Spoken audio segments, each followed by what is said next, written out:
Action! Region Review. The Ragin' Cajuns will be a source of pride for this university, for the alumni, fans, and donors as we achieve success in the classroom, in the competitive arena, and in the community. It's about to get really fun. We're looking for dudes that will stand up. Well, Coach, let me tell you today, I'm here and I'm ready to stand up. And I challenge you, Ragin' Cajun Nation, to stand up with us. Stand up with us. Let's lock hand in hand and let's walk through the gates of Omaha.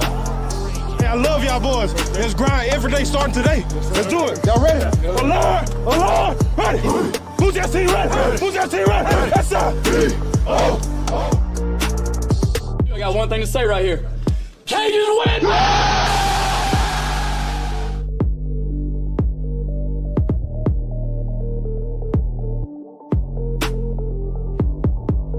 Ladies and gentlemen, welcome into the Ragin' Review podcast.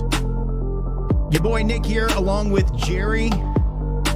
Lane also in the house. Boys, last time we talked, it was cold. What y'all been up to since then? Jerry, you defrosted, man? Yeah, it got a lot warmer really fast. One day it's 5 degrees when you wake up on a Wednesday morning and your house has 10 inches of snow outside in your backyard. And then, 5 days later, it's, 70 degrees. So only in South Louisiana, man. Only in South Louisiana do you get a 65-degree change in weather in 4 or 5 days. That is true. Lane, I know you live in an apartment, so that has its own, intricacies in having to figure stuff out during that weather. I'm assuming you were homebound for a couple days, right? Yes and no. I mean, I took advantage of the snow because, even living in North Louisiana, I saw snow, but not anything like that. So it was actually fun to actually get out in it and experience it. I walked from my apartment to Cajun Field and that area, took a bunch of pictures, walked into the wind. So that was the not so fun part of actually going out and experiencing Definitely it. not. Yeah. And by the end of it, I had like ice all over my beard and everything. I was like, yeah, it's time to go home. And then Well, I went you sound to good, man. By the way, I don't want to cut you off, but you sound really good with the mic. I had to point that out. Yeah, I think we got you set up. Yeah. Yeah.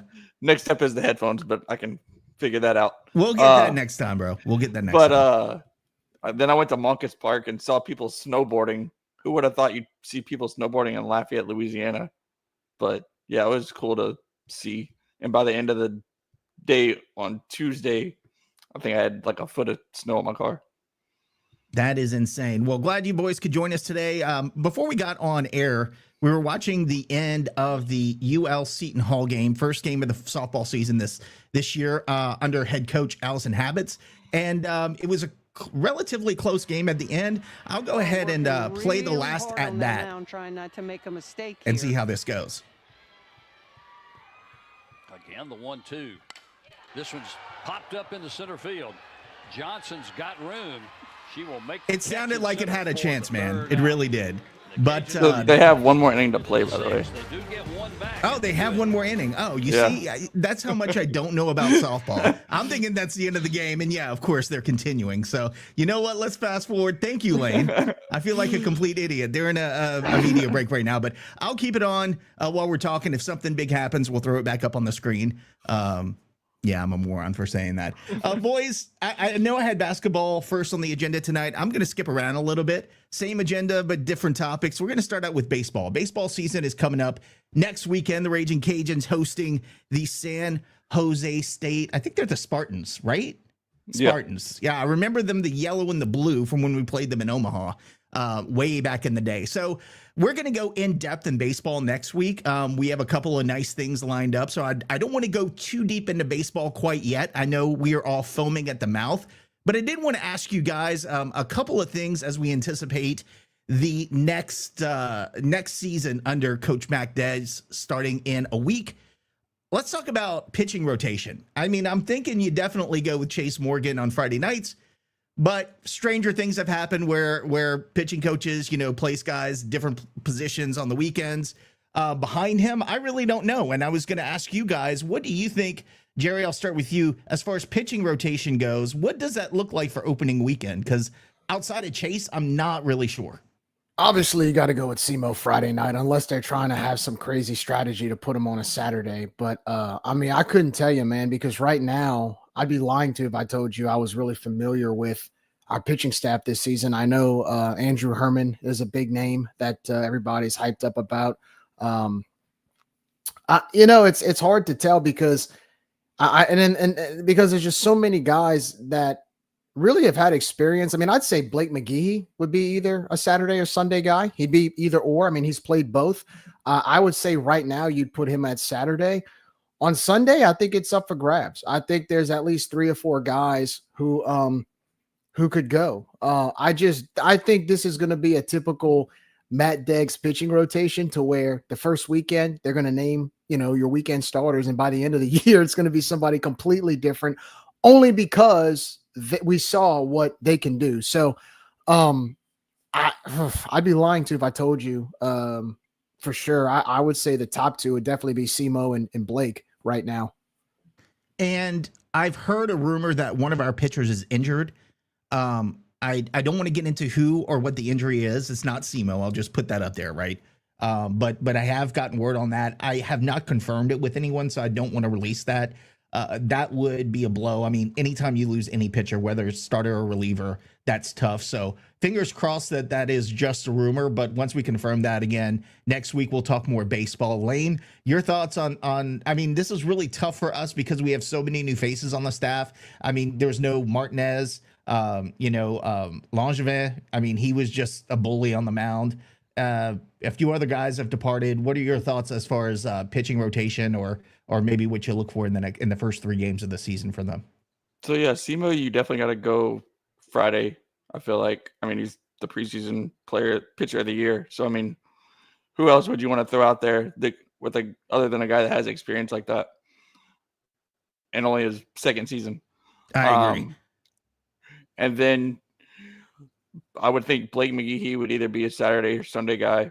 And the name that I've actually heard more recently as a possible starter is Dylan Toit. Now, I know he's been more of a reliever type of guy, and coming back from injury is tough, but I've heard that's a possible name to throw out there for a starter. Yeah, and I would expect, before you go, Jerry, I would expect if Toit does throw this weekend, it's going to be in short inning fashion. I expect that from all of our starters, to be honest with you. But man, would that be not a good redemption story for Toit to come back after that horrific injury? What you got, Jerry? I look at Toit as kind of your go-to middle reliever right now. He's been the one guy that's been before his injury been consistent in kind of the middle back end of the rotation or the bullpen. Another name I forgot to bring up. I want to see what Tate Hess can do.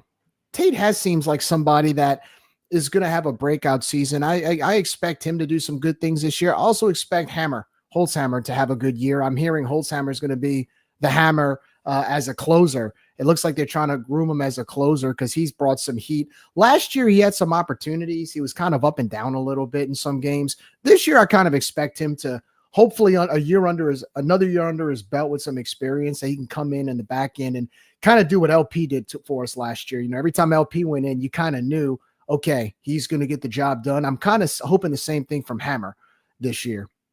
And that's, you use the word consistency. That's what I look for the team this weekend. Is I want to see some consistency. I want to see some clean play. When you're not playing other teams in live action ball, sometimes the errors creep up on you. I'd like to not see that this weekend, but most importantly, I want to see our pitchers help out our hitters and vice versa if they get in jams. So those are some of the things I'm looking forward to versus San Jose State, which is a formidable team, man. And again, we'll dive more into San Jose State next week. But Jerry, what your thoughts on what you want to see from the team next weekend as they take on San Jose State? I want to see not an outfield. I want to see defense in general. I want to see. It's always hard the first couple of weeks because obviously you're kind of in testing mode, right? You rotate the lineup, you rotate, your fielders. I want to see some consistency, not many errors. I want to be able to see some fresh plays defensively. I want to see if some of the new guys could step up as well. Every year under Matt Degg's team, there's always one player that's new that you don't know about that has a good opening weekend, and so I kind of want to see that as well. We already have kind of the classic guys. You've got Luke Uhas, and of course, you got Connor Higgs, and you got some of your veteran guys. You've got Jose, and I mean, you've got some household names. I mean, Connor Cuff coming in is going to be, he's going to be a good hitter and expected to be a good fielder. I also want to see who's going to step up at shortstop. I want to see who can come in, fill the shoes of Debo. I know there's high expectation for that, but look, Debo's gone. I want to see, because a lot of times, if you remember last year when our batting lineup was cold, Debo always found a way to bail us out. I kind of want to see who can be that guy next to, maybe if we're having a bad night, come in and step in, because we do have some potential to have 3 or 4 guys to do that. But I like this lineup, guys. I like this roster. I know they have the beauty of the newcomers. Matt Deggs knows, like between he and Tibb and the way they recruit to a system and they know what they want. And I expect at least 2 or 3 guys, 2 or 3 new faces that maybe we haven't seen as much. I'm hoping that they can have a good weekend. And so that kind of gives Cajun Nation. Jerry, you just muted yourself, brother. His mic just went out. Some of those new guys, hopefully it helps. Yeah, you need to plug your mic in. Man, it never fails. We have it's not you, it's me, it's somebody. We have some sort of technical difficulty. Lane, you're all set up now, man. You got new stuff, so you should be good. What are you looking for from the Cajuns next weekend? So like Jerry mentioned, I'm looking forward to seeing who fills the shoes of DeBarge and John Taylor. I mean, those two middle infielders pretty much carried the team last year as far as that goes, but I'm also looking to see how our relievers set us up for success, and to see how far they can push us through the games. But yeah, I'm actually looking forward to seeing the fans and how they respond to the team and everything, especially opening weekend. Friday night at the Teague. Friday night at the Teague, man. There's nothing like it. Hard to believe it's already here. San Jose State was another team like ours that made the College World Series in 2000, and they haven't been back. I know they're eager to get back. I don't know, Lane, if you're old enough because you are a child compared to me and Jerry. Jerry, I know. I don't know. Were you in Omaha? You were in Omaha, Jerry? I don't remember. No, that. Okay. I was, but I did watch every game. Yeah, and the one thing with San Jose State was that they were gritty. I remember, I think they had a kid who was like 5'3" playing second base, and the dude like had a brain surgery like the year before and came out and was playing, hard-nosed baseball. Those guys were gritty, they were tough, they were a lot like us. I think we overmatched them a little bit at pitching in 2000, but you feel like they're kind of in the same position as we are. Like we got a good taste of it 20 somewhat years ago, and now we want to get back. Jerry, do you remember San Jose State from back in the day when they were playing us? Obviously it's going to be a 25-year difference, so they're not going to be anything the same as they were then. But I think the culture does carry on. I think we're going to see a gritty team out there this weekend. What do you think? Yeah, absolutely. I mean, it kind of reminds me of when Loyola Marymount came in 2019. Those California West Coast teams are scrappy. A lot of them play a certain brand of baseball that we're not as familiar with.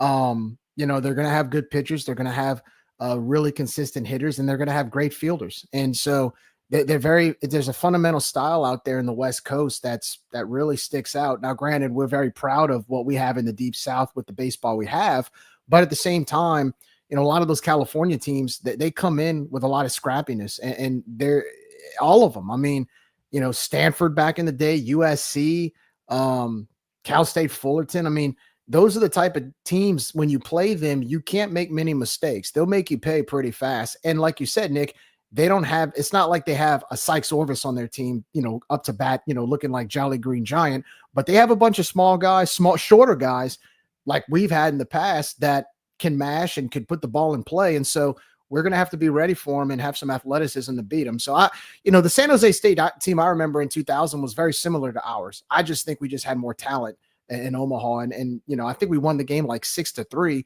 but it was a pretty competitive game. It was, but you never felt like they were really in it. Like you felt like we were in control, but it was a relatively close score from what I can remember. I just remember Ryan Gill rounding second and running into that poor kid that had the brain surgery.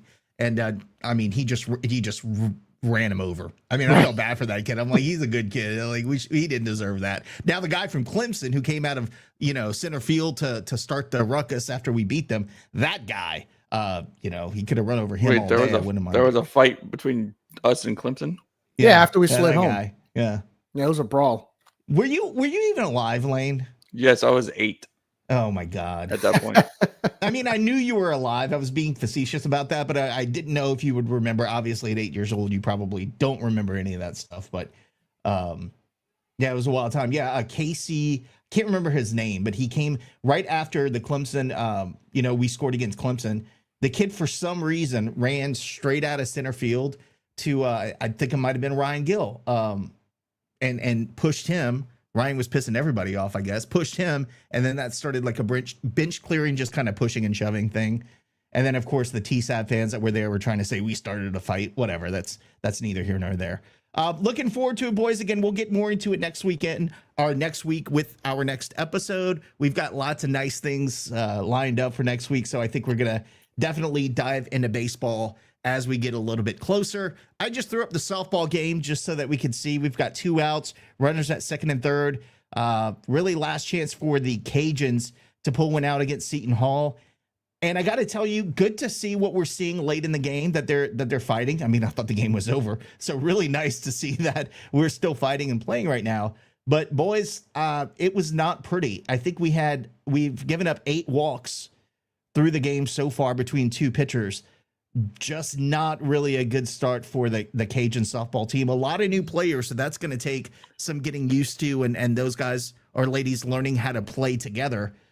But man, I don't know if you saw what I saw. It was not pretty at the beginning of this game.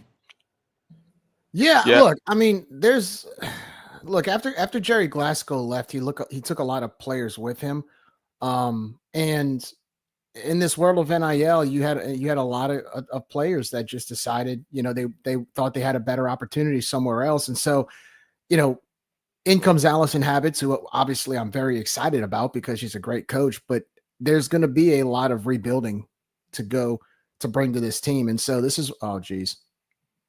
Yeah, that's it. I know. As you're talking, final out was made. Yeah. So the Cajuns fall to Seton Hall for the first time this season. Cajuns lose 4-2. That's a tough one, Jerry. But as I was saying, there's still a long way. This is one game. Yeah, we got 50-something games. There's only one game. And so, I mean, if you look at last year's team, I think we had a much more talented team, a much more veteran-laden team. And we started the season, 9-12? And we ended up hosting the regional. So it's one game. I'm not discouraged. I mean, it's a little hard to watch us struggle at the plate a little bit. It's hard for us to watch us walk runs in. But this is a fresh team. This is a brand new team. A lot of new players, a lot of new faces, very unfamiliar with one another probably, haven't played together before. It's going to take time, So look, these first few weeks, I hate to say it, may not be as pretty, but I'm hoping that as they learn, they can get better and better as the season goes on. And as always, by conference, we'll be okay. But I'm not sweating it yet. I didn't really go into the season with massive expectations, only because I knew that we were going to have a lot of new experience. But at the same time, knowing Allison Habits, knowing her staff that she's brought in, I think this is a process that I think a lot of our fans kind of need to be a little patient with them for right now. Yeah, I agree with you, man. And look, this is for all intents and purposes, this is a rebuild, right? I mean, we lost so many players to other teams, especially the Glasgow's out in Texas. So hopefully they can put it together. They've got a gauntlet of a schedule. It's not going to get easy for them, but you know what? It'll get them ready for conference play, because I guarantee you. I mean, Seton Hall, you might say, who was that? Well, they made the tournament last year. So credit to them. They're a solid ball club, but still, when you're talking about the history of the program, that one is a little bit tough to swallow. I am going to move on. Well, no, we'll keep it here with softball. We do have an interview that we recorded with Brady Vernon. He is the managing editor of softballamerica.com. He has some great things to say about the softball program, where he thinks it's heading this year, especially with new coach Allison Habits. So we'll go to that, and when we come back, I'll get your final thoughts on softball, and we'll move on, boys. How's that sound? I don't care how it sounds. We're doing it anyway. Back after this.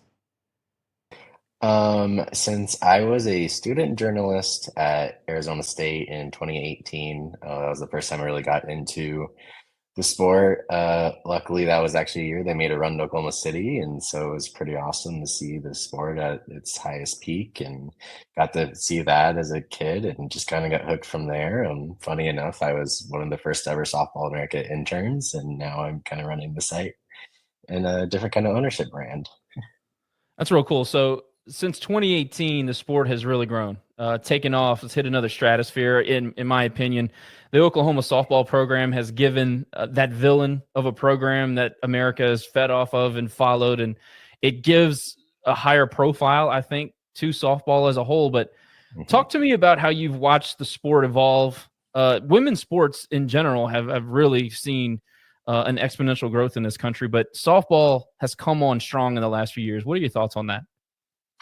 I think that's one thing is like, as much as people want to see OU as the villain, just the things that they do and bring just eyes to the sport. I mean, the Oklahoma fan base, like it's there because so many people care. And like, you see the upgrades at their new stadium, Love's Field, and just, all the attraction that it comes to. But it also like, it kind of is how I like comparing it to what like UConn women's basketball did, where they had that amazing stretch where it forced everyone else to be better too. Like if you want to win, like you need to put in the resources like Patty Gasso does. And I think a combination of that, just more eyes, just more people coming, the ABC games I think are awesome, just, cable television, but it's better resources. I just think people really enjoy like how much fun it is.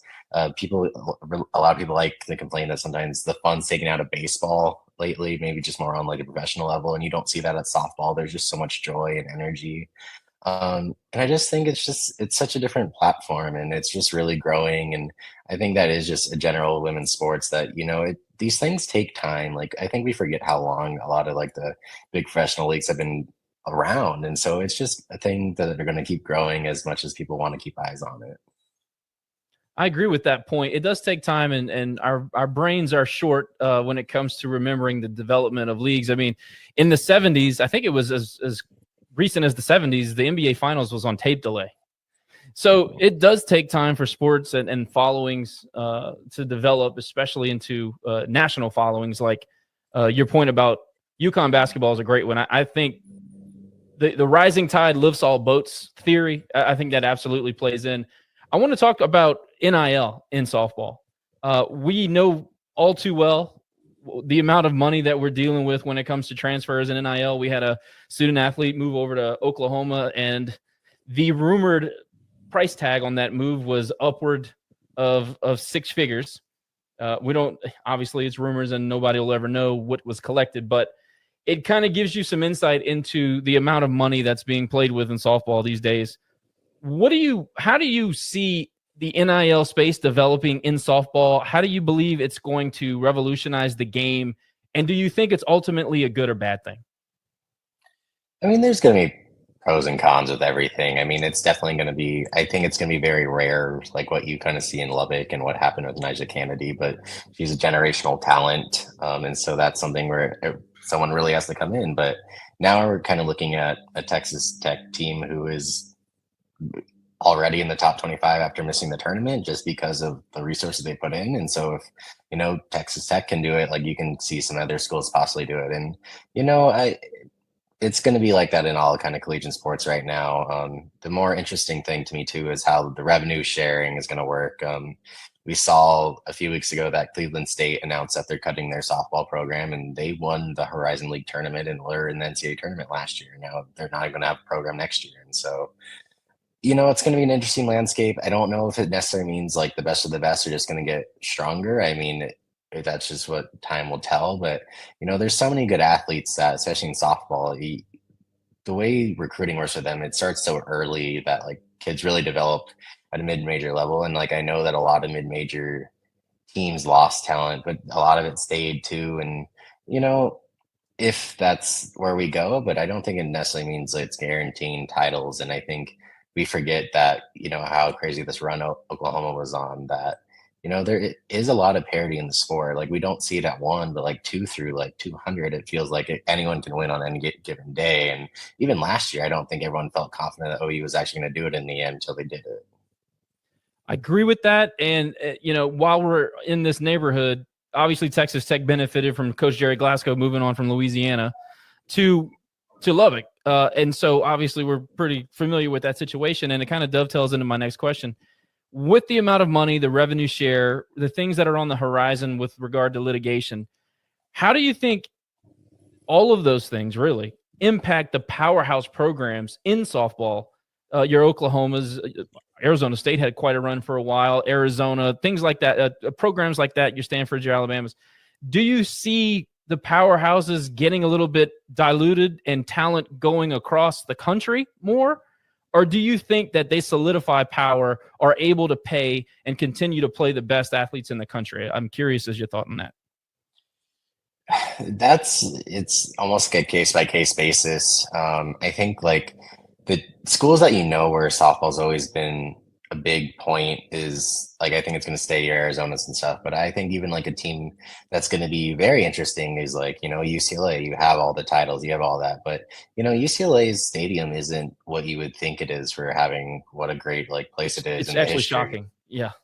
And so then you add in the Big Ten factor, and you're traveling so much, and academics are hard. Like, I don't know. It's like a lot of other schools pull from the state of California, and like the way it is, like, you know, they're not going to get every kid that's just out of LA anymore. I mean, you know, Florida does a really great job of recruiting. You know, Patty Gasso makes sure to go recruit in California and takes a trip there every single year. Like, so that's my biggest thing is like, if a school like that, like if they're already struggling and need to like put in their resources because they care about their basketball programs, you know, they haven't had the most consistent football program of late, like, what is it going to look like for them if they're not pulling enough resources into softball already, knowing that the history and just kind of relying on that simply enough?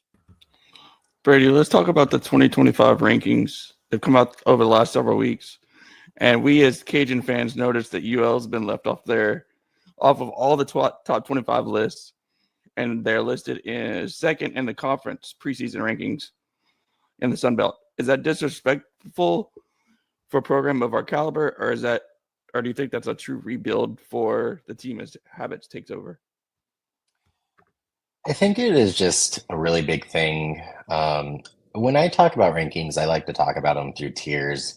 If you ask me, I wouldn't ever want to really do like 1 through 25, but it is what it is. That's what sports is. That's what we do. But, you know, when you kind of look at the tiers, I think there's a solid like first tier up there in like Texas and Florida who bring back almost everyone.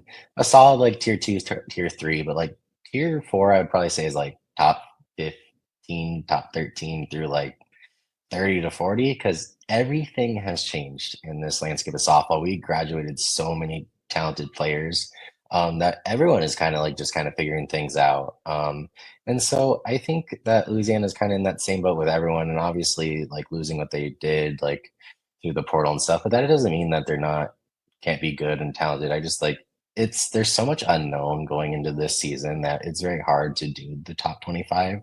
I know that like, if, for instance, like when we do our Softball America poll, like I had Indiana 18, and I don't think anyone else even had them in their top 25. It's like, that's how it varies so much right now. And in regards to the Sun Belt is a great example too, is like Louisiana's second in the coaches poll, but they had the most first place votes. Like, and then you have JMU, who I think ended up being 5th, but they also got a first place vote. Like, that's going to be the one of the most open leagues, because, you know, Texas State graduates Jessica Mullins, South Alabama graduates Olivia Lackey. Like, you throw in Coastal Carolina in there, like they're a solid club that has really good offense. Like, it's really anyone's conference, and you can say that throughout like almost all the conferences right now. And so I think that's the thing, is like, it's just everyone's best guess. Like, there's so much that we're going to find out in this first month about teams. And, you know, when I go through the individual like previews with coaches, like so many of them are like, yeah, we have a decent idea, but I could tell you it's going to change a week from now, like who's going to be in the starting lineup. And so when there is so many players stepping into starting roles for the first time, it's just like, it's, you're just guessing as good as you can. I respect that take, and I totally understand. And most of these polls are for fans to have banter, and it's to get excited for the season and things like that. But when you're dealing with Louisiana's fan base, you got to understand we have a rabid following. So these kinds of things will leap off the page. In fact, I'm going to bring up another thing. In one of your recent articles, you mentioned Louisiana as a mid-major program. Now, I am obligated by contract for my friend Nick to say that mid-majors only exist in college basketball. It's a basketball term. So I got to say that. But seriously, and this is kind of from a national perspective, does Louisiana qualify as a mid-major, or have we done enough to kind of solidify ourselves as a Power 4 or 5 or, whatever we want to call it this week? Has Louisiana been on the map long enough and established our brand enough to be considered with the power schools, or do you think that there's some left there to be desired and we still have another step on the mountain to climb? I'm going to preface this that I want everyone to see this from a writer's point of view and just qualifying things. I wouldn't consider Louisiana in its bucket of mid-major teams given the history. However, when one is trying to differentiate who is Power 4 and who's not, we don't really have a great terminology for that in softball by itself. Totally. Maybe that's something we have to do. And so, unfortunately, Louisiana is going to go into the mid-major bucket because they would kind of be in a class of their own, to be honest, kind of regarding everyone else. Maybe if you want to throw like Liberty in there, given the recent success, but they're not your true mid-major. Like if they made it to like the World Series constantly, like you wouldn't be surprised given what they've done before. So I know that irritates some folks and stuff, but I hope everyone can kind of see from my point of view of what I have to do with qualifying this or that. And so I want to like put them in like, oh, definitely like Louisiana's is mid-major. It's just kind of going out like, oh, look at the whole group of mid-majors, and like Louisiana is just easier to put in there than putting them in their own category opposed to the Power 4 programs. I can tell by the eye roll. I understand. Look, I wouldn't be doing my job if I didn't bust your balls a little bit. Okay. I understand. But just from covering the sport over the years, I mean, we've been nationally relevant as long as you've been in the game. How have you enjoyed covering the program, and what's your impression of the team as far as, being nationally relevant and being fun to cover and the characters that we put out on the field? Do you have any core memories about Louisiana softball, or can you add to that at all? Truthfully, like I think one of my favorite things was just the fact that like the midweek hikes with LSU and stuff. I think those are some of the interesting matchups every single year, and just the people that care so much on both sides, and just how much like the state loves their softball. And we talk about like the state of Oklahoma and like California and stuff and the roots there, but I think like those are so fun to see, and to see the crowds there, and how it is like a Tuesday or Wednesday night, and you can still have packed stadiums just because people care so much about like a rivalry like that, and just like softball in general. And then I obviously last couple of years, like including like, you get to watch these talents of like Jessica Mullins and Olivia Lackey. They take down Power 4, Power 5 programs, but Louisiana still kind of comes on top in the conference. And I think that just showed their strength, the Sun Belt was probably the deepest it's been in like a really, really long time last year. And, Louisiana still kind of comes out and has this top 16 seed, and like it's just very relevant, just like how strong it is and how strong of a program. And things happen. I made the joke the other day that like Craig Snyder made the decision to leave Texas Tech and be an assistant elsewhere because of some personal reasons and wanting his now wife to like be on the staff and such. I'm like, so if he doesn't make that decision, then Magic Kennedy never lands in Lubbock, and it's just like a whole butterfly effect. And obviously that affects Louisiana program, but they were going to bring back almost everyone, and I think a lot of people had really high hopes. And so I think that's going to be the interesting things, is we've kind of seen programs have kind of transfer exodus. I mean, in recent years, went back to Oregon after Mike White left. ASU kind of went through it after Trisha Ford left for A&M. But everyone kind of rebuilds if they have that strong brand. And, I think Louisiana is going to recruit itself as a softball program. And this year will definitely be interesting, but I don't think you can always gauge the success of like just wins and losses. Like, what are you kind of growing there under a new regime? Speaking of a new regime, we have Allison Habits, who's a local coach from Crowley, Louisiana. She's obviously been a long-time staple of the Alabama softball program. Tell us what you think about her future and what it will look like at Louisiana. Well, I think the biggest thing that I took away from my conversation with her as the season, kind of before the season, was she just loves that program. And I think that's the first step of like, what are we going to be? What are we going to do? You know, she wants the seniors to succeed so well.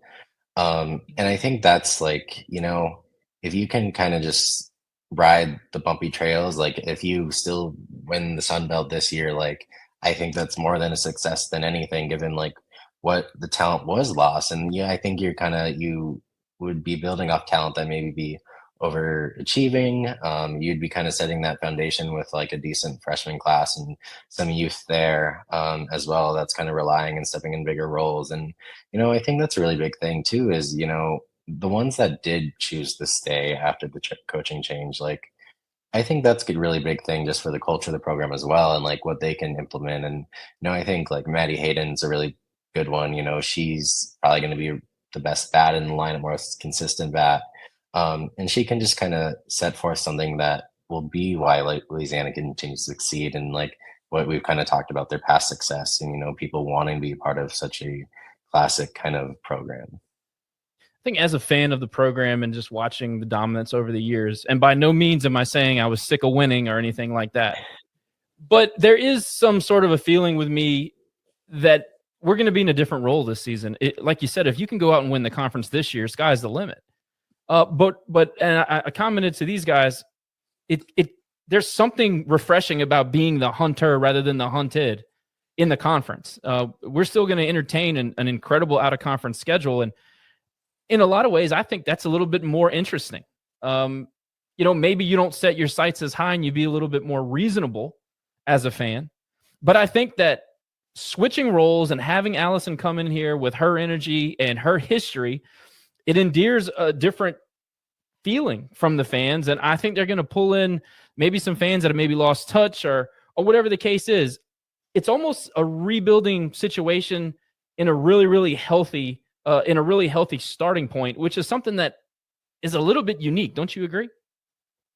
Right. And like, you know, what they brought in, like kind of in the transfer portal as well, like it's not just like absolutely nothing. Like I think, you know, a lot of people, like, I don't think they really understand how good like Sage Hoover was when she was at Texas Tech or even prior than that. And like, you know, she didn't throw last year, but she can be a very, very good piece on a good team. Like we've seen that in the past. And I think another like thing is like, you know, you might look at that schedule and starting off and like, obviously Texas in the first weekend is a little tough, but you know, like you're playing a lot of SEC teams that are probably projected in the bottom third of the conference, and Ole Miss, Auburn, Mississippi State. And I think like, you know, if you start building those wins, like you're not going to be completely overmatched. Like those are teams that you can still beat, and like beat teams that you can gain confidence going into the regular, like the conference season, and just kind of add to your resume, and like still understand that like we're Louisiana softball and we're still beating SEC caliber teams and we're still there. And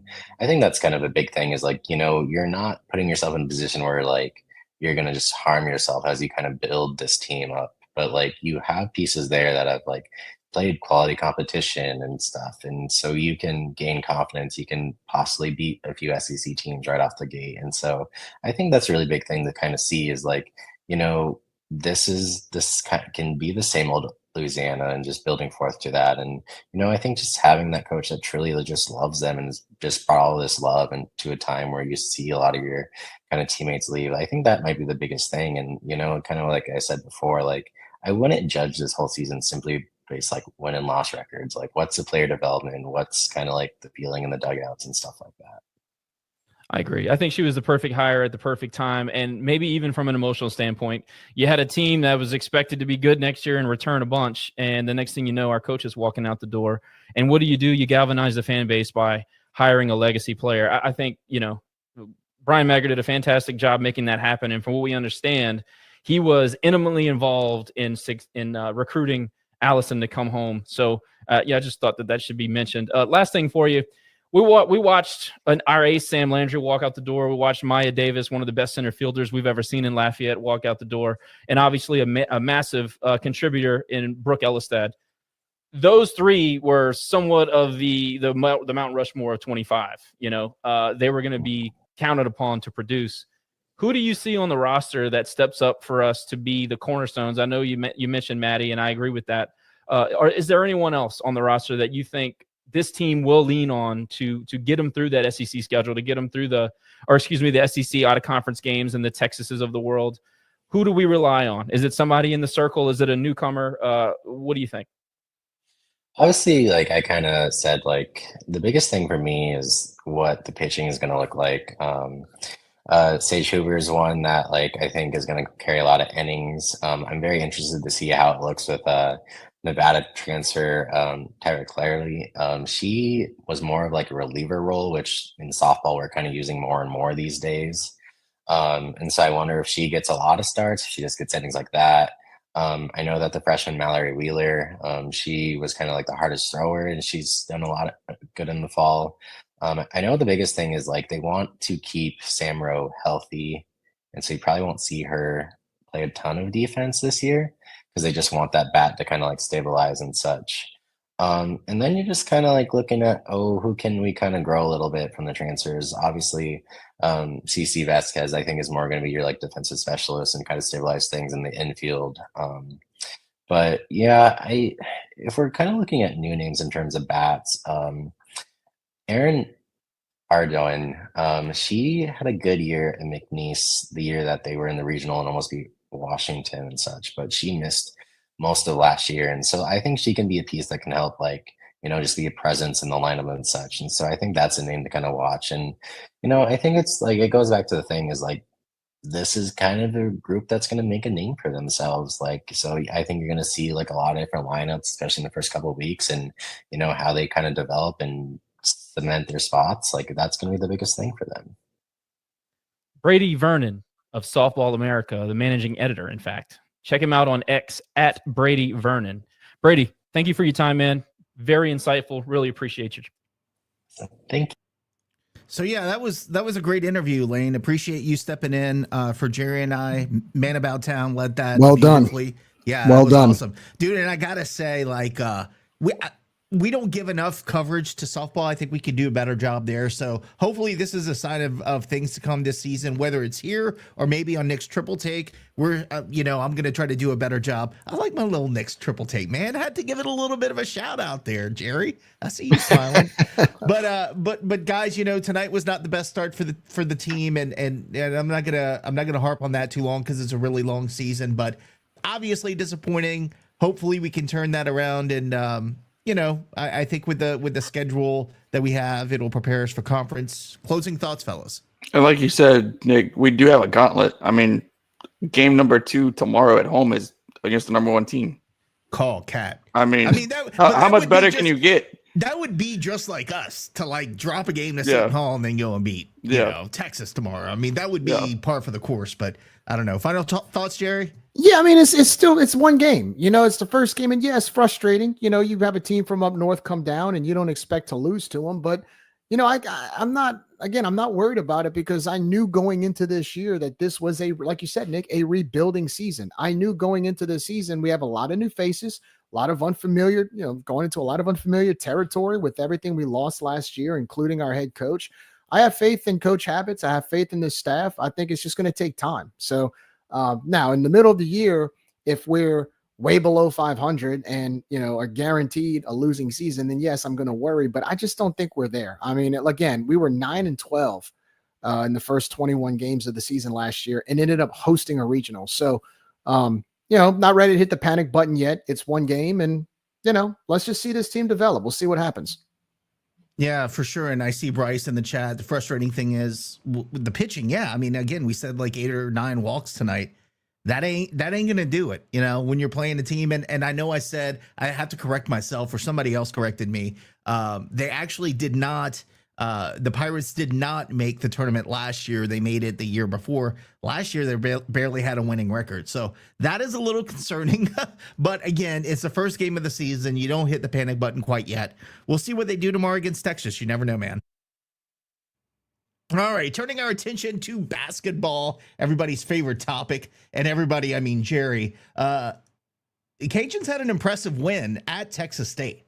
That was, I think, that shocked everyone. That shocked the world. That shocked Texas State. They were indeed not happy about it, and we continue our owning of Texas State in all things sports. Then they dropped a heartbreaker to South Alabama at home, where they really controlled the tempo of the game until the end. And then you saw that happen again against Georgia Southern on the road last night, where it was another game where the Cajuns had it, and then the last 5 minutes of the game, they just could not find the basket. Boys, I don't know if you got to watch all those games, but I can tell you the last two were frustrating because they just couldn't close it out, and I can't put my finger on why. I mean, it's not conditioning. It's not that like they looked like they weren't conditioned, but it almost felt like their minds went back into Bobby ball, street ball mode, and like, okay, we're just gonna throw things up and hope they go in the basket. In fact, last night I think it was the Georgia Southern game. Like the last shot we took was awful. Like he rushed it to the basket. He had no reason to do that. We still had like 15 seconds on the clock. So I don't know, Jerry. You like to see, the one thing about this team is they play hard and they play for each other, and I like to see that. But damn, you got to win some of those games at the end. You can't blow these leads and not close it out. And I don't know what the issue is. Well, I'll tell you what the issue is. We don't have enough depth. We don't have enough size. I mean, definitely on the sides because we get out rebounded like crazy. I mean, look at the South Alabama game, right? You're up 16 points. What does South Alabama do in the second half? They go to a 2-3 zone and they go to a 1-3-1-1. And we couldn't even get on the inside. I mean, there were 3 or 4 possessions in the last 5 minutes of that game where we were just passing the ball around beyond the 3-point line. And then one of the guys takes a 3-point shot without even looking, and we whiff it. And then all of a sudden South Alabama runs down the court and goes on a run. That's a telltale sign of just not enough talent of what we need to get where we need to go. And I think that is an issue for us down the stretch. When you don't have depth, when you don't have a bench, and it's 38 minutes into the game, and you got 2 minutes to go, and then your opponent has fresh legs to run against you, you wear out, and you just don't have the talent to overcome it. And I think that's what we've seen over the last, 5 or 6 losses. Is not necessarily the fact that, other teams are that much better than us. We just don't have the depth to compete at the last minute. And that's the frustrating thing. I mean, even the bigs, Mustafa has been the one consistent guy who's fairly big, but he's not a gargantuan by any stretch. Athletic, man. I mean, he's very athletic, yeah. But he's one guy. Jeremiah Evans is a freshman. You've got Kyron Ratliff, who's still trying to find his inkling, right? So even the bigs we have, they're just not there yet. And so when push comes to shove, when you're passing the ball 9 or 10 times beyond the arch because you can't play against a 2-3 zone, that's a talent issue, man. I think next year, whoever the new coach is, he's going to have to start from scratch and finding some bigs. Now, I do think you have a few guys who can remain on the team next year who are good enough, but if you want to win and close out these games, you need some more talent and you need some more depth on that bench. Speaking of coaches next year, boys, a few rumors. We're not going to throw out names. I'm not going to throw out names because I've not been given permission to throw out names. I will say, listen to Man About Town's podcast because he's got, you could probably ask around who the guy, it's a mystery John Doe coach, but you'll probably figure it out if you know some people. I know I had to ask other people because I'm like, this guy sounds familiar, but I don't know him. But it'll get you pumped up for basketball. Lane, I see you there. What's going on, man? Yeah, I agree. His interview with the coach was actually done really well. It was awesome. But the last few games, it seems like they just don't have that ice in their veins to finish out the games. And that's what we really need, is someone that can close the game out, even if it's just a couple players that they're the last shots they make are the money shots. But the lack of a big man definitely hurts especially in conference play. Because I mean, you're going up against guys that are 6'10", 7 foot plus, and tallest guy might be 6'7", 6'8", maybe. And by the way, we're gonna have to find a way without a big guy to win 7 games in Pensacola. So, yeah, that's not looking too good for us, brother. Yeah, that's not happening. Yeah, I don't know why they switched to that format. It's weird now, but it's terrible. I man. know it's beneficial for the top 2 teams because that's the point, I guess. But I mean, it kind of takes away from the whole Cinderella style. But I think doing like a pod style, didn't we do that one year where you had like pods and then they like played and then yeah, I mean that's so much better than this crap. I mean, who's gonna win 7 games in 7 days? That whatever, dude. Anyway, it's 7 days in March instead of 3 days in March now. A week in March. It's a week in March. There you go. A week instead of a weekend. Yeah, that's all that matters. A week in March. But look, I do want to say, guys, you know, you were talking about the Coach John Doe and the mysterious interview that Josh did, and I do want to say that listening to that interview, it really is indicative that we find a coach or hire a coach that can embrace the community and engage with the fans. Get a coach that can go out in the community, fundraise, shake hands, kiss babies, get people on board. Because right now, the attendance is a little bit better than it was a few months ago before we made the coaching change, but it hasn't improved much.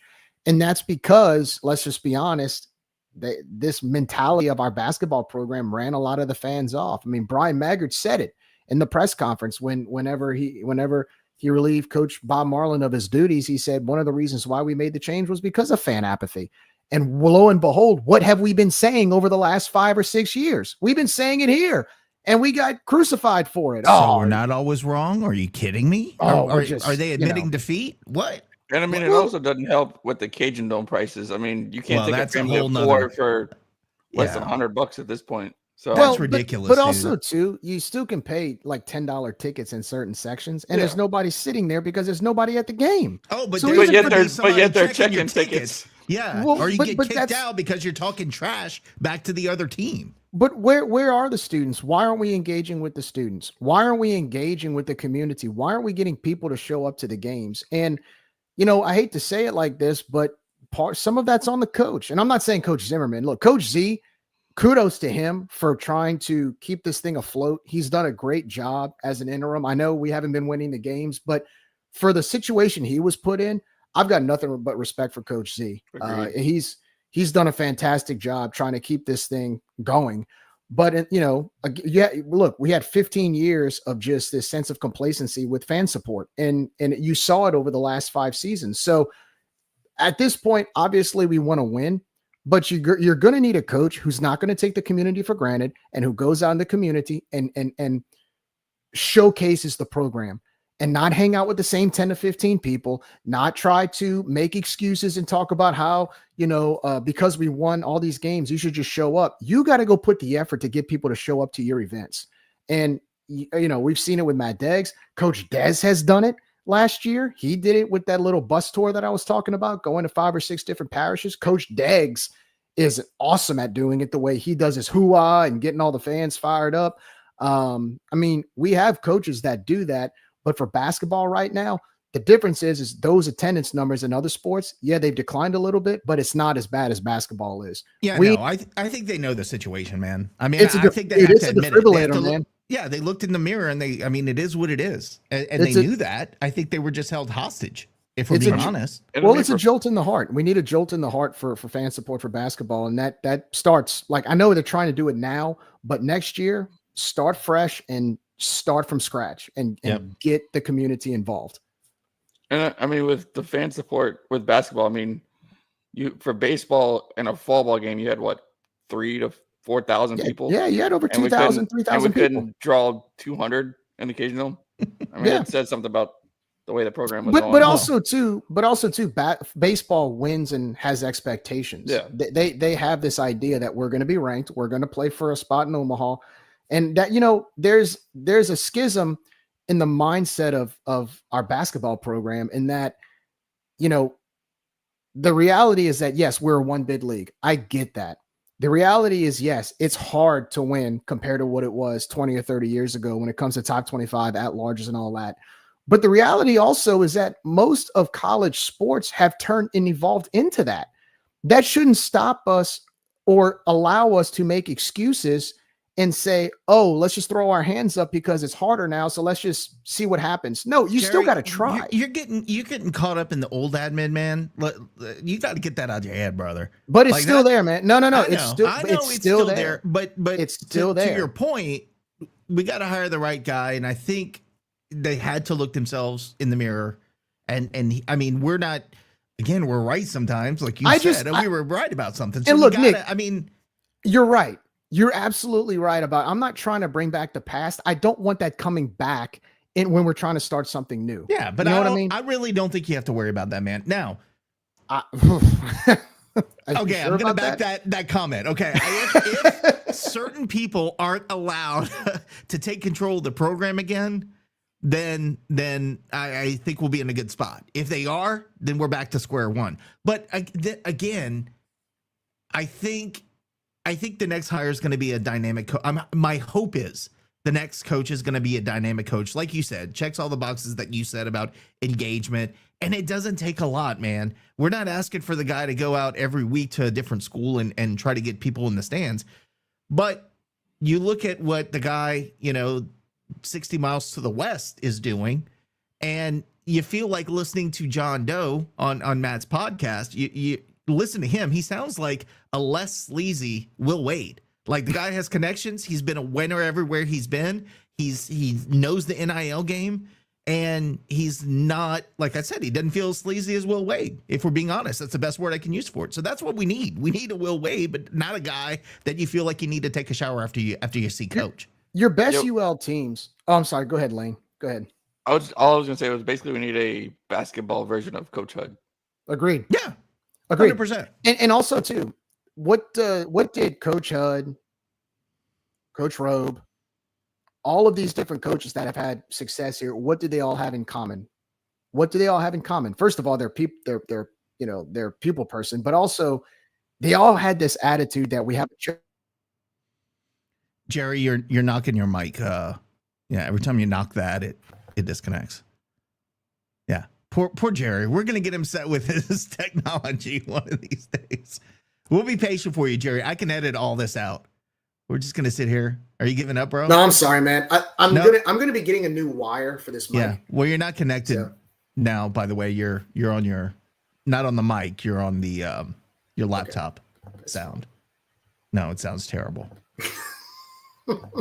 Well, I'll give you a second to figure that out, dude. I got it. Oh, now you got it. Now you got it. Okay. Do you want to finish your thought, or do you want to move on? Well, I was gonna say, I think if we hire a coach and we talk about fan engagement, but I want a coach who has a chip on his shoulder, who has something to prove and says, you know what, because UL's best teams, not just in basketball, but any sport that we've had massive success in, the 2014 baseball team, the 2000 Omaha team, the 2014 softball team, the 2021 football team that won the conference and finished 15th in the country. You know what they all had in common?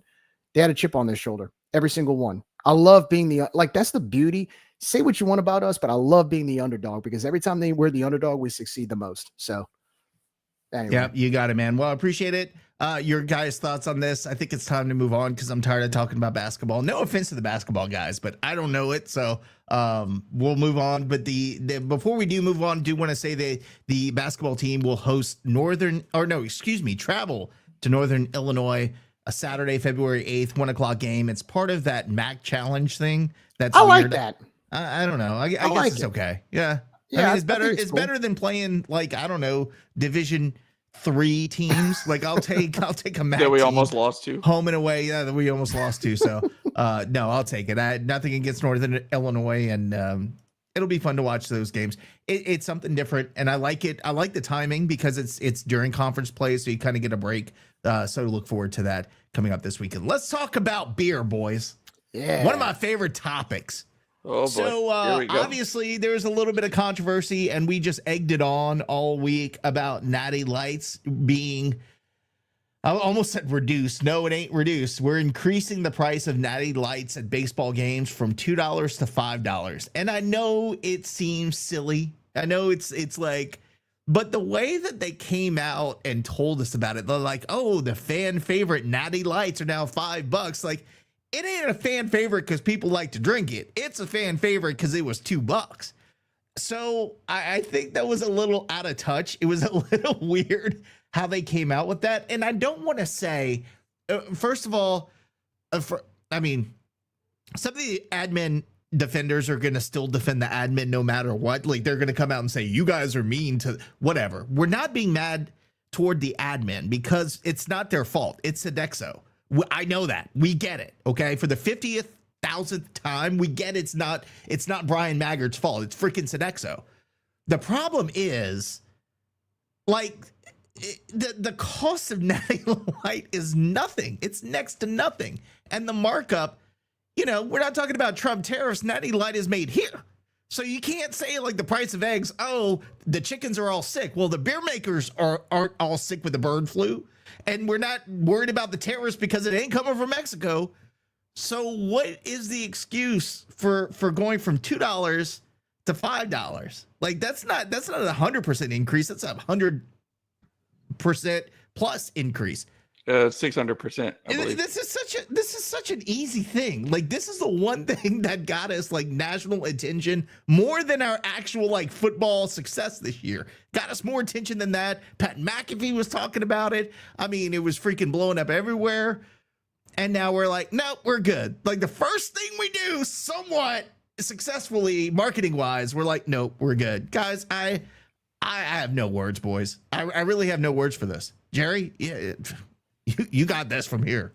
Well, we've been yelling about it all the time about doing good promotions and doing things to get fans to the game. And lo and behold, not only is this a good promotion and got fans to the game and interested, it went nationwide. This was a national thing that went viral around the country to the point, like you said, where people like Pat McAfee did a segment on our $2 Natty Light. And what do we do in response? We nix it. We get rid of it. Why? But is that not the most UL thing you have ever seen in your life? That is the most UL thing ever. What's the saying? We're USLing it? Oh, we're so USLing we it. definitely USL. I mean, this is SLIing it. I mean, it's even worse. Oh my gosh. Than that. We're getting too much attention. We got to stop. Like, no, attention is good. Liability. I'm sure it's liability. Oh gosh, might drink too much. Liability. Yeah, too much beer. Like, you're in the heart of Cajun country where we are known worldwide to drink beer. But oh my gosh, because the beer's only $2, we got to mark up the price and double the cost. It's just. And then to add insult to injury, the guy who hawks the beers can't do it anymore. Now you can't sell beers in the stands. Now, sometimes, like, an admission of guilt is coming out and saying, I had nothing to do with this, by the way. Like, I just want everybody to know we had nothing to do with this. That's what TSAB did. They immediately got on, I don't know if it was social media, but it was a release. It was like a release and an actual quote from someone from LSU administration saying, despite what everybody's saying, this is an ATC rule that they just started to reinforce this year. And despite what other people are saying, we had nothing to do with this. Admission of guilt. Like, why would they come out and say we had nothing to do with this unless they did? So anyway, I just want to throw that out there. Insult to injury. That's got to get fixed. Like, the $5 Natty Lights, good luck with Sodexo. Maybe we just need a new company to run our concessions because they're terrible at it. Ever since Scott Tolnock left years ago, this has been awful. You remember we used to have the oysters and you had the swamp thing and you had boys, yeah, shrimp po' boys. You had outside vendors that were working with them. You don't get that anymore. And it's so wild they need to get rid of them. All right. I mean, go ahead. But I was just gonna say, you add insult to injury, and now telling the guy that makes the game's fun, not to say that baseball's not fun, but that makes it a fun experience, an even better experience, can't do it because ATC said, oh, well, we have this old rule from 3,000 years ago that we decided we're going to enforce now. That's the most Louisiana thing I've ever heard. That is the most Louisiana thing that we've ever heard, right? And who would have thought, like, even 2-3 years ago, that was one of the fun parts of coming to the game, was seeing the guy come up with all these fun sayings and everything, getting the fans involved. Like, give me 2 beers for free and I'll give you the money or whatever. Yeah. And it just doesn't make sense. Like I said, we have good things happen and we take it away. And not only is the Natty Light going up, all the beers have gone up. I mean, not Miller Lite's now $8-9. What for Miller? Jesus Christ. Yeah. No, What are no, we doing? no, Like, no. and no, not no, even the beer. The concessions is wild. I went to Fan Day the other day. They have 3 different levels of the concession for popcorn. Small is $3. Cool. Regular price. $6 for a medium, $9 for a large. Like, popcorn, what are we dude. doing here? That costs like 30 cents to make. Exactly. Like, Well, that's like movie theater prices. And at this there's rate. and look, I get there's people with the Natty Light $5. Well, $5. Oh, it's only $5. But it's like it's not the point. Like, yes, I can afford $5 beer, but here's the problem: when you have a viral nationwide marketing ploy that is a marketing scheme that's successful, and it's something that we hit out the park, no pun intended, and you just nix it out of nowhere after the massive You're just success like, that it received. Look how the great last this is. year. Psych, not gonna do it. Yeah, we're gonna get. Let's get. Oh yeah, man. What? Look, it went on the Pat McAfee show. Let's get rid of it. Like, really? You serious? Man, I hate this place sometimes. Do you know what? Do $2. You know, if Natty Light, if you can't do Natty Light, do something else. Do something that can continue this marketing thing or the success of marketing schemes that we've been doing because it's worked. I don't understand. Like sometimes it's just I don't get it, man. And I mean, the $2 Natty Lights brought students to football games, to all the games, really. Baseball, softball, football. Liability, Lane. Liability. Liability. Students can't drink. Liability. They drink all the other beers. What's wrong with $2 Natty Lights? Because they're going to drink more because it's cheaper. So they're going to buy more beer and get more drunk. And they can drink before the game. What's not the shh. I don't know. Yeah, nope. well, I don't want to hear it. Do that either. I don't want to hear right. it. I don't want to hear it. Well, anyway, we have some fun stuff planned in memoriam coming up with the Natty Light debacle. So stay tuned for that. We may need to recruit some raging reviewers to that. Look forward to it. That All right, video boys. was great, by the way. Oh, thank you. I enjoyed the video. How did you like my voiceover of the girl with the That was stuff that hilarious. thing? That was Yeah, good. right. That was good. I put What a was lot of that work from into it. originally? I forgot. Oh, I'll have to share the video with you. It's show viral. you. It was like I'm telling you, I was like 30. So we're talking about 100 years ago.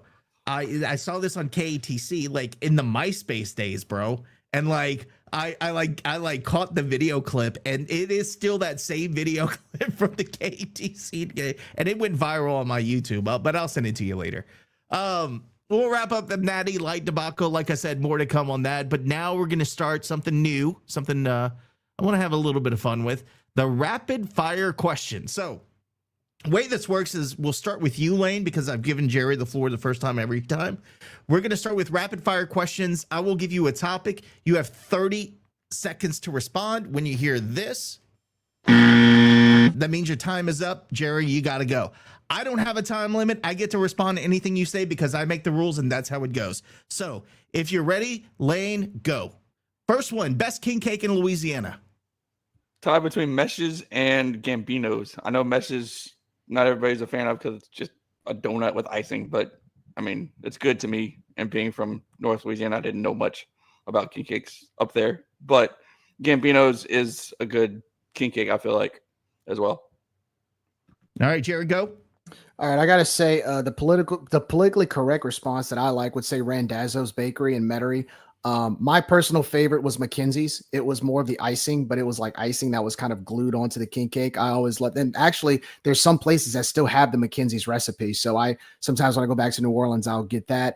Apparently everybody likes Dong Fong down there, but there's a long line to get it. So I've never had it, but I'm gonna say Randazzo's and McKenzie's. By the way, yes, Mesh's king cake is good, but it's still a glazed donut on steroids. Anyway. All right. I will say I agree with your choice of Randazzo's. You can tell Lane is from North Louisiana, hasn't been around down south if he's picking those two as his favorite. But you know what? Move on. All right, boys. Next, Lane, you'll go first again.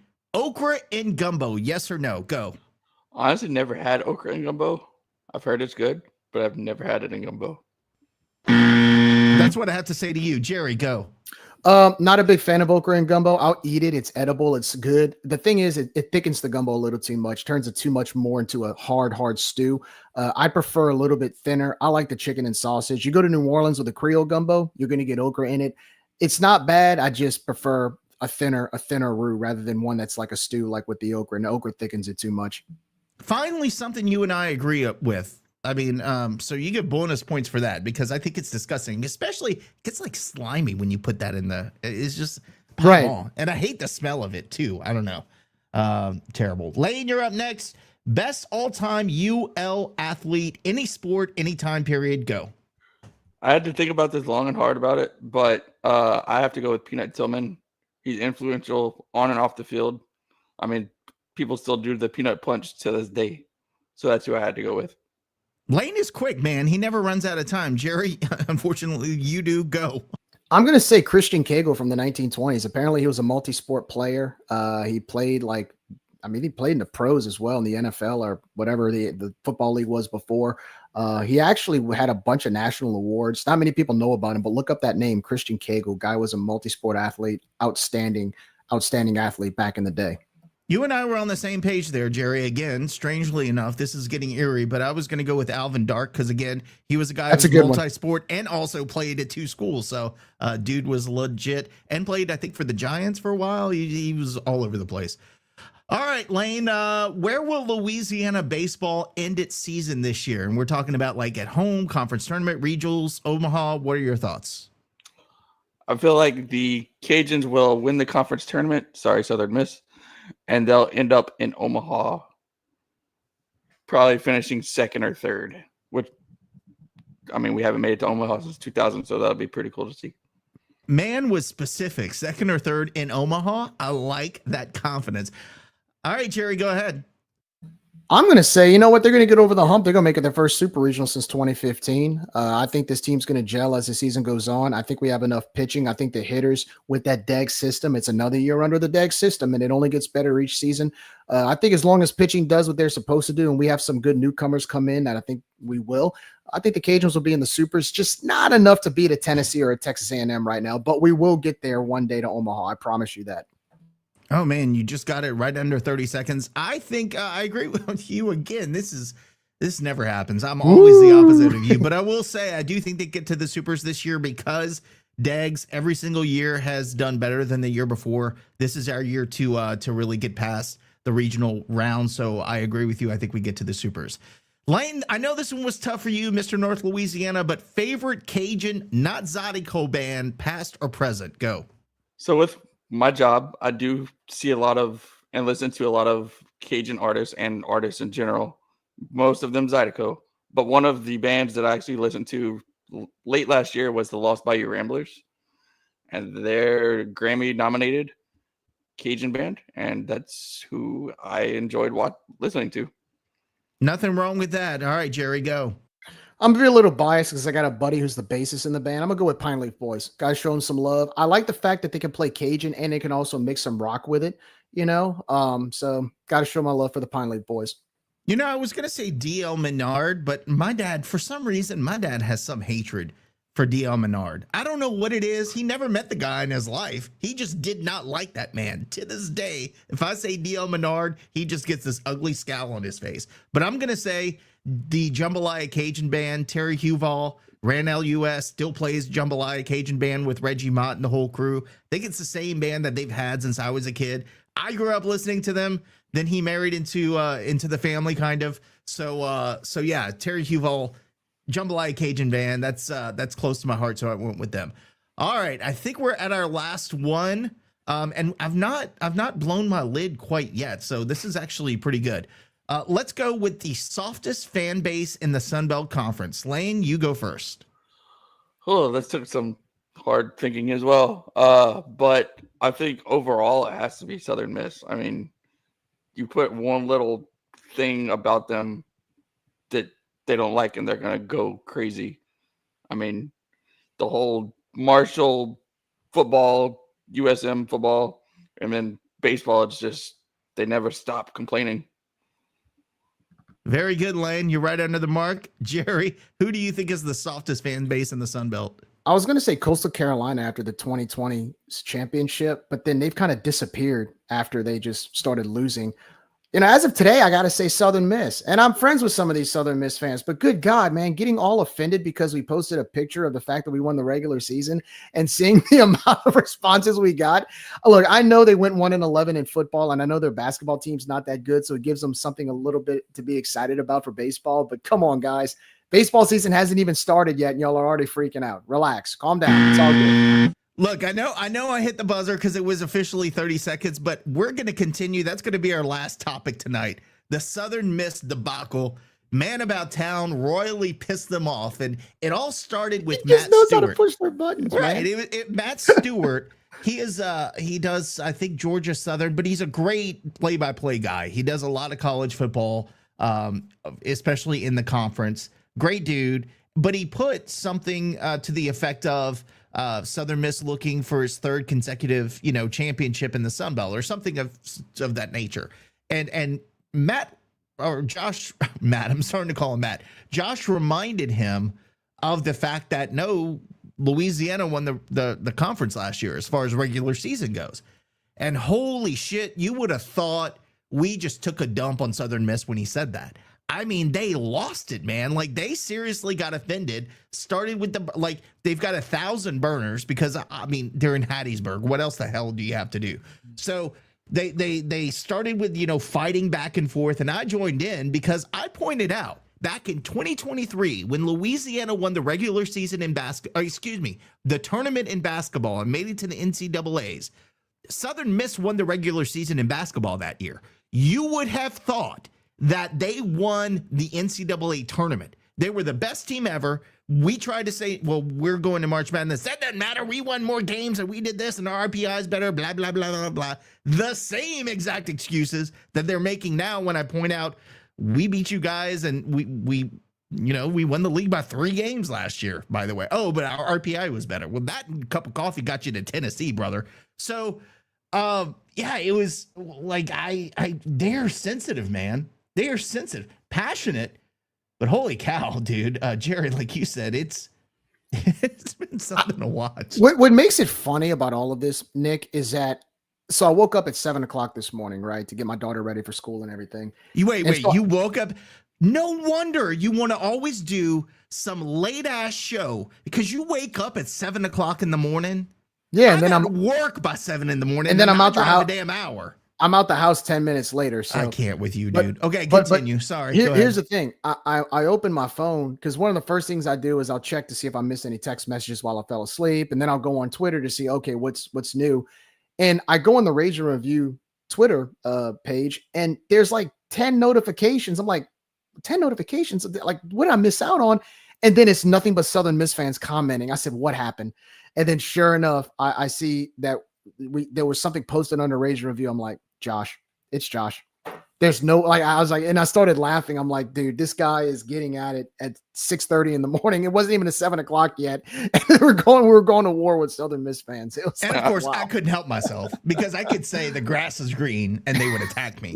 So, and I had to laugh because they were saying that their ring said champions and ours didn't. I was like, posted a picture. Yeah, it does. Like, well, you didn't get a trophy. And then another person was like, another person was like, oh, your ring doesn't show champions on the front of it, on top where the Cajun's name is. It was on the side. Why does it matter? But it was on the side. Actually, it said champions.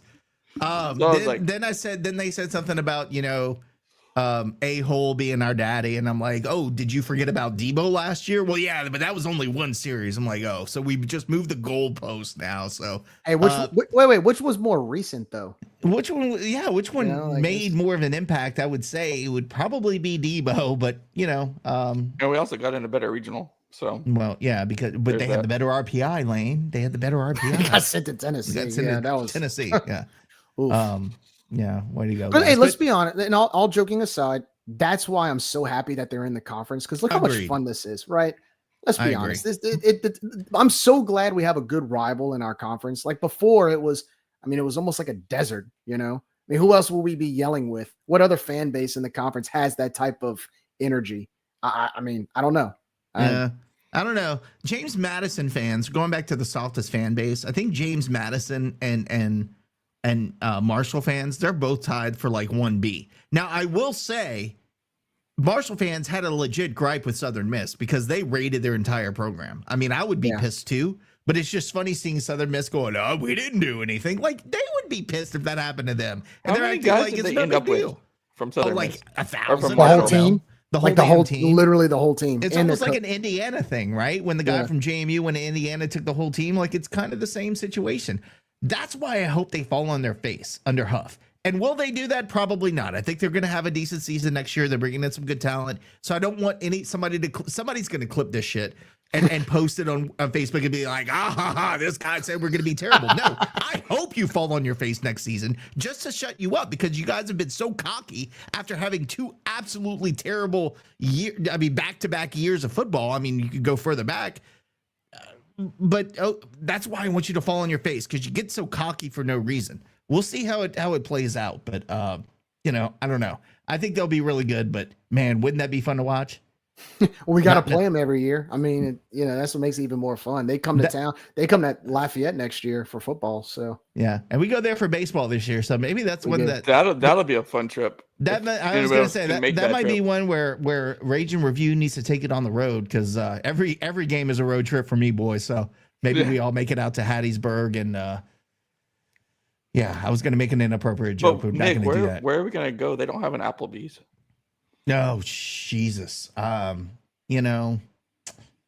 tough. I got a lot of fish Mugshots camps. is fun, but Mugshots is cool. Yeah, Mugshots is cool, but you can go to Wards. They love their Wards.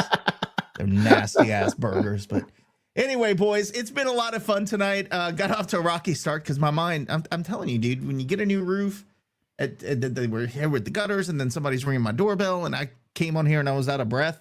But I got my shit together towards the end of it. So it's been a lot of fun. Jerry, any parting thoughts for you? No, it's good to be back. Look, we took a little bit of a time off. We did the snow day, and I know Nick, you're doing your thing. Josh is doing his. Lane's got some stuff planned, and I don't know what I'm doing yet. But at the same time, I felt like between the bowl game and now, it was almost like halftime for us for season 7. Now we're about to hit. I'm just letting everybody know. We're about to hit the ground running on a lot of things moving forward. When now this softball season has started, baseball season is a week away. Get ready, buckle up. It's going to be a lot of fun. We got a lot of things on the pipeline and can't wait to share it and have a good time with you guys on it. It's been real quiet for a reason because we're so damn busy doing what we got coming up. But prepare yourselves. It's gonna be a lot of fun. I'm just letting every Cajun Nation know and all our listeners know. Get ready. That's all I'm going to say. Lane, final thoughts from you, sir. I'm looking forward to a fun spring season. This time of year is always, to me, the best part of the year. All the fans come out, tailgate, have a good time. So I'm looking forward to seeing how softball rebounds and plays throughout the year and seeing where baseball ends up towards the end. Yes, Jerry, you look very excited. I didn't realize this, but now that Lane's part of Rage and Review, now that's like our window into Section A as well. So now we can bring some of that Section A love over. I got plans for Section A opening weekend. Just wait. That's I'm telling you, this project I'm working on for next week, it's gonna be fun, boys. It's gonna be nice. It's gonna be get fun. ready. I was laughing about it, just thinking about it earlier. I was getting ready for the show, laughing at it by myself at home. But yeah, opening weekend, we'll be out there at the Teague. Again, we got some great content coming next week. Some really cool folks we'll be talking to, so look forward to that. But I think that wraps it up for Jerry, for Lane, for Man About Town, who is watching or listening from somewhere and commenting on YouTube. Thank you all for joining the Rage and Review podcast. Have a good night. Behave yourselves.